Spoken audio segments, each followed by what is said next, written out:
Saudi সরকার সম্প্রতি তাদের শ্রম আইনে বড় ধরনের পরিবর্তন এনেছে এবং নিয়ম লঙ্ঘনকারীদের জন্য বিশাল অঙ্কের জরিমানার বিধান ঘোষণা করেছে।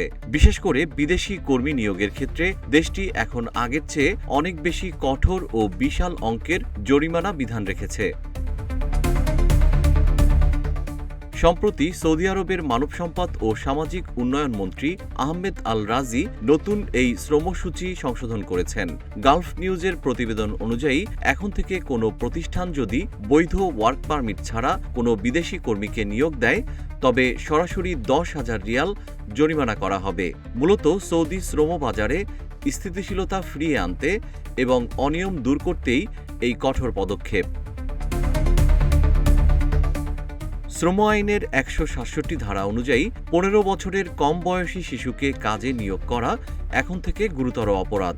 যেসব ছোট প্রতিষ্ঠানে 50 জনের কম কর্মী আছে তারা এই নিয়ম ভাঙলে 2,000 রিয়াল জরিমানা দেবে। যদি নিয়োগকর্তা কোনো শ্রমিকের পাসপোর্ট বা আবাসিক পারমিট আটকে রাখেন তবে তাকে প্রতি কর্মীর জন্য 3,000 রিয়াল জরিমানা করা হবে। পাশাপাশি নারী কর্মীদের সুরক্ষায় নতুন কিছু নিয়ম যুক্ত হয়েছে। নারী কর্মীদের মাতৃত্বকালীন ছুটি না দিলে মালিককে 1,000 রিয়াল জরিমানা দিতে হবে। যেসব প্রতিষ্ঠানে 50 জনের বেশি নারী কাজ করেন এবং তাদের 6 বছরের কম বয়সী অন্তত 10টি সন্তান রয়েছে সেখানে অবশ্যই শিশু যত্ন কেন্দ্র বা নার্সারি থাকতে হবে।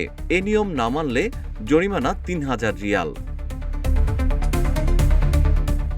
নতুন সূচিতে অননুমোদিত নিয়োগের জন্য বড় অঙ্কের জরিমানার বিধান করেছে সৌদি আরব। অনুমোদন ছাড়া সৌদি নাগরিক বা বিদেশি কর্মী নিয়োগে প্রথমবার 2 লাখ, দ্বিতীয়বার 2,20,000 এবং তৃতীয়বার 2,50,000 রিয়াল জরিমানা করা হবে।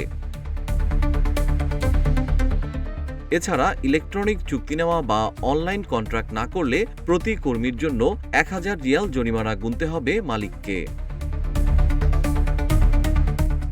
জেম শিহাব, রূপালী বাংলাদেশ।